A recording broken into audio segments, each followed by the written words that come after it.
बिस्मिल्लाहिर्रहमानिर्रहीम। अस्सलाम वालेकुम नाज़रीन, मैं जवाद यूसुफ और आप सबको अपने ऑफिशियल चैनल में खुश आमदीद कहता हूं। बिलाखिर कुफ्र का जोर टूट चुका है, ईरान पर हमले बंद हो चुके हैं, शिकस्त तस्लीम कर ली गई है अमेरिका की जानिब से और ईरान के अंदर इस वक्त जश्न का समा है। लेकिन इतनी ही एक अलार्मिंग सिचुएशन भी मशरिक वस्ता में पैदा होती हुई दिखाई दे रही है। सऊदी अरब और यमन के माबैन हालात निहायत कशीदा हो चुके हैं। एक 40 सेकंड की वीडियो जारी की जाती है। आपको बताते चले कि इस वक्त वीडियो जारी की जा रही है यमन की जानिब से, यमनी मज़ाहमती तंजीम की जानिब से। सऊदी अरब के 2 ऑयल टैंकर्स के ऊपर हमले किए गए थे, लेकिन उसके जवाब में उन्होंने रॉयल सऊदी एयरफोर्स की जानिब से उनके मकामात पर, जहां पर यमनी मज़ाहमती तंजीम के अड्डे थे, डीपूस थे, उनको निशाना बनाया गया। तो अब ये जो वीडियोज जारी की जा रही हैं, अरामको ऑयल की फैसिलिटी को निशाना बनाया गया। तो अब सऊदी अरब के पास क्या ऑप्शन बचा है? मतलब पहले सिर्फ 2 ऑयल टैंकर्स को निशाना बनाया गया था, तो उन्होंने जवाबी कार्रवाई की। अब अंदर घुसकर उनके एनर्जी इंफ्रास्ट्रक्चर को जब निशाना बनाया गया, तो उसके ऊपर फिर वीडियो भी जारी की जाती है to the Saudi enemy. 40 second की एक वीडियो, उसके अंदर सऊदी अरब पर किस तरीके से हमले किए जाएंगे या फिर सऊदी को जिस तरीके से पोर्ट्रे किया जा रहा है, तो अब सऊदी अरब का रिस्पॉन्स क्या होगा, कैसे होगा, वो आगे चलकर वीडियो में आपको बताएंगे। लेकिन सऊदी अरब के पास इस वक्त कोई और ऑप्शन नहीं बचा और अब वो बड़े पैमाने पर कार्रवाई करने वाले हैं। इस हवाले से एक स्टेटमेंट भी दी गई है, प्रेस कॉन्फ्रेंस की जाती है उनके मिलिट्री स्पोक्स पर्सन की जानिब से। उस प्रेस कॉन्फ्रेंस के अंदर क्या डिटेल्स थी, क्या डिस्कशन की गई, उस पर भी नाज़रीन हम बात करेंगे। ऑन द अदर हैंड अगर देखा जाए तो इसराइल को एक खतरा है मशरिक वस्ता में। एक जानिब ईरान की एक्सिस ऑफ रेजिस्टेंस को तो कमजोर किया जा रहा है, ईरान का एक्सिस ऑफ रेजिस्टेंस खत्म नहीं हुआ, खत्म नहीं कर सकते, लेकिन उस एक्सिस ऑफ रेजिस्टेंस के कमजोर होने के बाद एक सुन्नी अलायंस हमें बनता हुआ दिखाई दे रहा है। That is what Israel is saying. और उस सुन्नी अलायंस से उनको बड़ा खतरा है। उसके अंदर तुर्किया का बड़ा इंपॉर्टेंट रोल हो सकता है। और इस तमाम तर सूरत हाल में जिस अलायंस की हम पहले दिन से बात कर रहे थे, अब कुवैत और पाकिस्तान के माबैन डिफेंस पैक्ट हो चुका है। वही डिफेंस पैक्ट जिस तरीके से सऊदी अरब के साथ हुआ था, स्ट्रेटेजिक म्यूचुअल डिफेंस एग्रीमेंट, उस तर्ज की बात की जा रही है और यह ख्वाहिश है कुवैत की। लेकिन डिफेंस पैक्ट कंफर्म हो चुका है और बहुत से पॉइंट्स पर एग्री कर लिया गया है। उसके अंदर मजीद क्या नुकात होंगे और ये पैक्ट कितनी अहमियत का हामिल हो सकता है और मशरिक वुस्ता में पाकिस्तान को किस तरीके से एक इमर्जिंग कुव्वत के तौर पर बनकर ये पैक्ट उभारेगा, उस पर भी बात करेंगे। और इजराइल के कितना करीब ले जाएगा, इस पर भी नाज़रीन आज हम बात करेंगे। सऊदी अरब की जानिब से कुछ एक्शंस लिए गए, सऊदी अरब के वजीर खारजा की जानिब से कुछ बयानात दिए गए, प्रेस कॉन्फ्रेंस का हमने जिक्र किया जो मिलिट्री स्पोक्स पर्सन की जानिब से की गई, वो भी आपके साथ हम डिस्कस करेंगे। लेकिन फिल वक्त जो अमेरिका है, उनके 200 से ज्यादा फौजियों को जहन्नुम वासिल करने की इतलात मौसूल हो रही है और यह दावा किया गया है पासदाराने इनकलाब की जानिब से।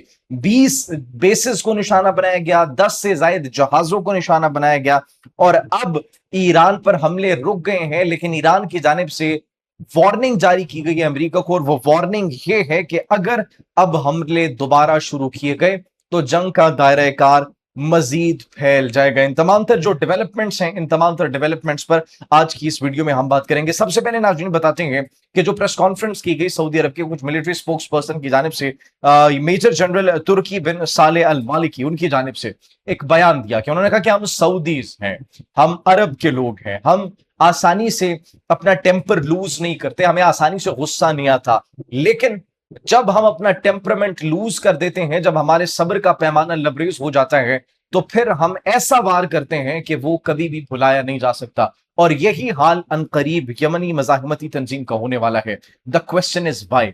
2 ऑयल टैंकर्स पर हमला किया, सऊदी अरब ने रिटालिएट किया, स्ट्राइक बैक किया, घुस के अंदर वार किया। अब 40 सेकंड की वीडियो एक जारी की जाती है, एक प्रोमो टाइप वीडियो। उस वीडियो के अंदर सऊदी पर हमले की तैयारी दिखाई जाती है, उनकी ऑयल फैसिलिटीज को दिखाया जाता है कि हम इस इंफ्रास्ट्रक्चर को निशाना बनाएंगे। और फिर उसके बाद अरामको और दीगर ऑयल फैसिलिटीज पर हमला करने की भी इतलात मौसूल होती है। तो now I am asking you a question कि सऊदी अरब के पास अब क्या बचा है? क्या उनके पास कोई और ऑप्शन बचा है? जब 2 ऑयल टैंकर्स पर हमला करने के बाद उनका रिस्पॉन्स ये था, तो अब तो उनके घर में घुस के उनके एनर्जी इंफ्रास्ट्रक्चर को निशाना बनाया जा रहा है। तो अब सऊदी अरब की जानिब से रिस्पॉन्स आएगा और बड़े पैमाने पर हमले की इतलात इस वक्त मौसूल हो रही है। फिर सऊदी अरब के वजीर खारजा फैसल बिन फरहान वो क्या कहते हैं, वो ये कहते हैं नाजरीन कि ईरान एक तरफ दावा करता है कि वो इस्लाम का दिफा कर रहा है पूरी दुनिया में, और दूसरी तरफ तुर्की और सऊदी अरब जैसे ममालिक पर हमले करवाते हैं। उन्होंने कहा कि यमन में जो हौसी है, इराक में हजरत शाबी है, लबनान में हिजबुल्ला है, इनको सहारा देना और शाम में होने वाले जराइम में शरीक होना इस्लाम के मकासद की हिमायत नहीं है। ये सब सिर्फ वो नारे हैं जिनके पीछे वो छिपते हैं। सऊदी अरब और ईरान के माबैन भी टेंशंस हमें थोड़ी बहुत बढ़ती हुई दिखाई दे रही हैं, क्योंकि बार बार हमले किए जा रहे हैं। और ये जो हमले किए जा रहे हैं यमनी मज़ाहमती तंजीम की जानिब से जो हमले किए गए, उसके बाद नाज़रीन हमने आपको अपने पिछले व्लॉग में बताया था कि पाकिस्तान भी सऊदी अरब का दिफा करने का पाबंद है, due to the mutual defence agreement, defence pact जो हुआ था उसके तहत। इसीलिए हमें मशरिक वस्ता के अंदर हमें ये सिचुएशन थोड़ी खराब होती हुई दिखाई दे रही है और एक नया महाज खुलता हुआ दिखाई दे रहा है। अगर यही एक्शन हुआ तो फिर यमनी मज़ाहमती तंजीम के खिलाफ जंग का बाकायदा तौर पर आगाज भी किया जा सकता है सऊदी की जानिब से, जिसमें पाकिस्तान की सपोर्ट मुकम्मल तौर पर उनको हासिल होगी और पाकिस्तान भी उस जंग में शामिल होगा। अब सिर्फ यही नहीं बल्कि जो रॉयल सऊदी एयरफोर्स है उन्होंने दम्त में एक यमनी मज़ाहमती तंजीम के जो उनका हेल्थ डिस्ट्रिक्ट है जहां पर उनका कब्जा है उसको निशाना बनाया है अल्धेल प्रोविंस में। और 3 से ज्यादा जो मिलिट्री साइट्स हैं यमनी मज़ाहमती तंजीम की, उनको निशाना बनाने की इतलात मौसूल हो रही हैं। ये प्रिसिजन स्ट्राइक्स की गई सऊदी अरब की जानिब से। अब नाज़रीन ये तमाम तर सूरत हाल मशरिक वस्ता की है, खलीजी ममालिक की है, जिसमें हमें कोई अच्छी खबर दिखाई नहीं दे रही। लेकिन एक अच्छी खबर जो है वो ये है कि ईरान पर बड़े पैमाने पर जो हमले किए जा रहे थे वो रुक गए हैं। ईरान फातिह है, बिलाखिर कुफर का जोर टूटा है और ईरान में इस वक्त जश्न का समा है।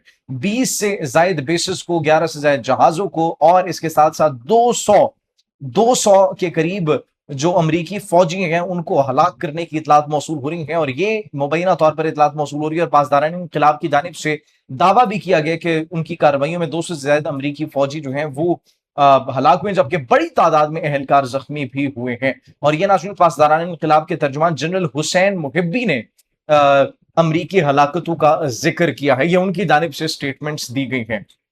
फिर ऑन दी अदर हैंड अब ईरान के ऊपर हमले तो डोनाल्ड ट्रंप ने बंद करने का कह दिया है और हमें एक तरीके से इजराइल का प्लान नाकाम होता हुआ दिखाई दे रहा है। वो इसलिए क्योंकि अब अमेरिका को भी समझ आ चुका है कि वो इस जंग में कभी भी नहीं जीत सकते और उनके पास और कोई ऑप्शन भी नहीं बचा।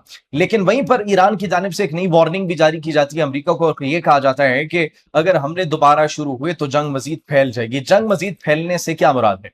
जंग मजीद फैलने से यह मुराद है नाज़रीन कि जो अपनी प्रॉक्सीज ईरान ने मशरिक वस्ता के अंदर अभी तक इस्तेमाल उस तरीके से नहीं की, उनको इस्तेमाल करना भी शुरू कर दिया जाएगा। तो दैट्स हाउ जंग फैल जाएगी, क्योंकि और किसी भी तरीके से जंग नहीं फैल सकती। उन प्रॉक्सीज को इस्तेमाल करके ईरान जंग का दायरा कार मजीद वसी कर सकता है। अब इस तमाम तर सूरत हाल में जहां पर हमें अलायंसेस बनती हुई दिखाई दे रही हैं, जंग थमती हुई और एक नए मोड़ पर बनती हुई दिखाई दे रही है, तो वहीं पर इसराइल को एक खौफ भी है नाज़रीन। और वो खौफ ये है एक सुन्नी इत्तेहाद का, एक मुस्लिम अलायंस का। और मुस्लिम अलायंस का ये उनके वजीर की जानिब से बयान सामने आया है और उन्होंने ये कहा है कि एक सुन्नी अलायंस हमारे लिए खतरनाक साबित हो सकता है। उसमें तुर्किया का जिक्र किया गया, शाम का भी जिक्र किया गया, पाकिस्तान का भी जिक्र किया गया। मुबैना तौर पर नाज़रीन ये इस वक्त इतलात मौसूल हो रही है। ऑन दी अदर हैंड फिर पाकिस्तान और कुवैत का जो डिफेंस एग्रीमेंट है वो भी फाइनलाइज हो चुका है और ये डिफेंस पैक्ट पाकिस्तान के साथ होगा। पाकिस्तान के मिलिट्री इक्विपमेंट्स बाई किए जाएंगे, टेक्नोलॉजी ट्रांसफर होगा, फौजियों की मशक़ें होगी इसमें। और वो सऊदी तर्ज का एक दिफाई मुआहिदा चाहता है, एक्चुअली म्यूचुअल एक डिफेंस पैक्ट चाहता है, जैसे पाकिस्तान ने सऊदी अरब के साथ किया था। किस तरीके का वो चाहता है? वो इस तरीके का चाहता है कि पाकिस्तान के हजारों जमीनी फौजी वो कुवैत पहुंचे और उनकी हिफाजत करें, एयर डिफेंस सिस्टम फराम करें, फाइटर जेट्स फराम करें। और इस वक्त जो है पाकिस्तान की जानिब से कोई भी ऐसा बड़ा फैसला नहीं लिया गया, लेकिन दैट्स व्हाट कुवैत वांट्स। फिर कुवैत भेजने पर गौर भी किया जा रहा है और बदले में जो कुवैत है वो तवानाई के बदले सिक्योरिटी हम उन्हें फराम करेंगे। वो किस तरीके से? पाकिस्तान कुवैत से सस्ते तेल, ईंधन के जखायर और सरमायाकारी का ख्वाहिशमंद है। अब नाज़रीन ये एक्चुअली वही पैक्ट जिस तरीके से हमारा सऊदी अरब के साथ हुआ, सऊदी अरब को हमने डिफेंस एग्रीमेंट के तहत सिक्योरिटी प्रोवाइड की, वहां पर फाइटर जेट्स हैं, एयर डिफेंस सिस्टम्स वहां पर मौजूद हैं और बदले में उनसे हमारे जो सरमायाकारी ताल्लुकात हैं और इसके साथ साथ हमारे जो बिजनेस टर्म्स हैं उनके साथ दैट आर एक्चुअली गुड। तो उसी तर्ज पर अब कुवैत भी पाकिस्तान के साथ डिफेंस पैक्ट करने वाला है। ये नाज़रीन इस वक्त ताज़ा तरीन सूरत हाल थी। जैसे कोई मजीद डेवलपमेंट आती है आपकी खिदमत में हाजिर होंगे। तब तक के लिए मुझे इजाजत दीजिए। अपना बहुत ख्याल रखिए। अल्लाह निगहबान।